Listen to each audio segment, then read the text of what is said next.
Dear student, स्वागत है फिर से एक बार आपको हमारे इस यूट्यूब चैनल में।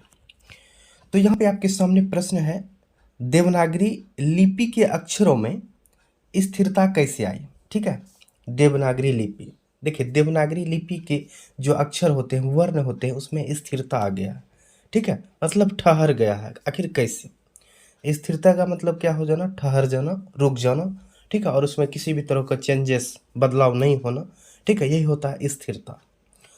अब देखिए यहाँ पर देवनागरी, देवनागरी का मतलब आप लोग समझते ही होंगे, जैसे कि हिंदी भाषा के अनेक बोलियां जो होते हैं हिंदी भाषा के अंतर्गत, और भी जो भी लैंग्वेज होते हैं, ठीक है, संस्कृत हो गया, ये सब चीज़ जो है कौन सा लिपि में लिखा जाता है? देवनागरी लिपि में लिखा जाता है। ठीक है, अब देखिए यहाँ पर लिपि है। लिपि का मतलब होता क्या है? वर्णों को, अक्षरों को, शब्दों को लिखने के जिस पद्धति या ढंग होते हैं, ठीक है, बोलने का, लिखने का जो भी ढंग होता है, तरीका होता है, वही कहलाता है क्या चीज? लिपि। जैसे क, ख, च, ट, ठीक है, कलम, ठीक है, ये सब चीज जो हम लिखते हैं, बोलते हैं, पढ़ते हैं, जिस पद्धति के माध्यम से, जिस तरीका ढंग के माध्यम से, तो वही क्या कहलाता है? लिपि कहलाता है। ठीक है, तो वही बोल रहा है, देवनागरी लिपि के अक्षरों में स्थिरता कैसे आई। ठीक है, कहने का मतलब कोई भी चीज़ जब नया नया बनता है, ठीक है, कोई भी चीज़ जब नया नया बनता है, उसमें अनेक प्रकार की अशुद्धियाँ होती है। ठीक है, बहुत ज़्यादा खामियां होता है।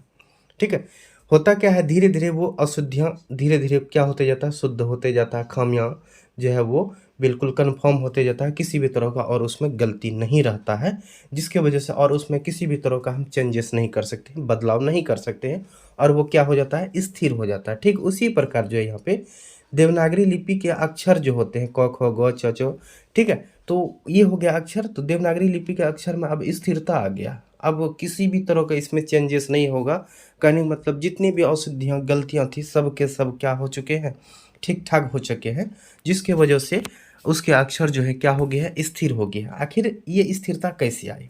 ठीक है, तो चलिए जानते हैं इसके डिफिनेशन को। लेकिन डिफिनेशन को बताने से पहले आपसे एक छोटा सा रिक्वेस्ट है, अगर आप हमारे इस चैनल पर पहली बार विजिट किए हैं तो हमारे इस चैनल को सब्सक्राइब और बेल आइकन जरूर दबा लें, क्योंकि इस तरह का वीडियो जब भी मैं अपलोड करूं तो इसका नोटिफिकेशन सबसे पहले आपके पास पहुंचे।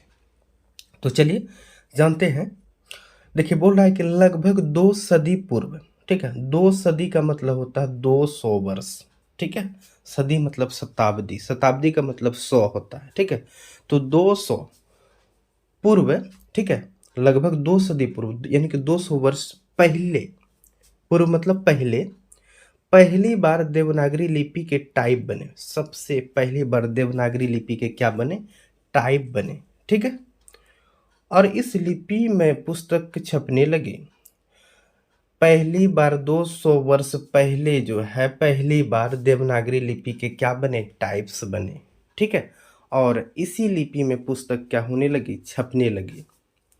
इसलिए इसके अक्षरों में स्थिरता आ गई। यही वजह है कि इसके स्थिर अक्षरों में जो है धीरे धीरे क्या आ गई? स्थिरता आ गई, क्योंकि पहली बार बना था, देवनागरी लिपि के टाइप बने, और उसमें पुस्तक जब छपने लगा तो कंफर्म हो गया, और इसलिए इसके अक्षरों में क्या आ जाता है? स्थिरता आ जाता है। ठीक है, हिंदी तथा इसकी विविध बोलियां, हिंदी तथा इसके अनेक प्रकार की बोलियां जो होती है इसी लिपि में लिखी जाती है। हिंदी के अंदर अंतर्गत जो होते हैं जितने भी विभिन्न प्रकार की बोलियां जो होती है, असमिया, संस्कृत, मैथिली, जो भी होती है ये बोलियां, ठीक है, वो किसके अंतर्गत आते हैं? हिंदी भाषा के ही अंतर्गत आते हैं बहुत सारे बोलियां। तो वो भी इसी लिपि में ही क्या किया जाता है? लिखा जाता है। ठीक है, तो यहाँ पे हमारा ये वीडियो खत्म होता है। वीडियो देखने के लिए आपका बहुत बहुत धन्यवाद।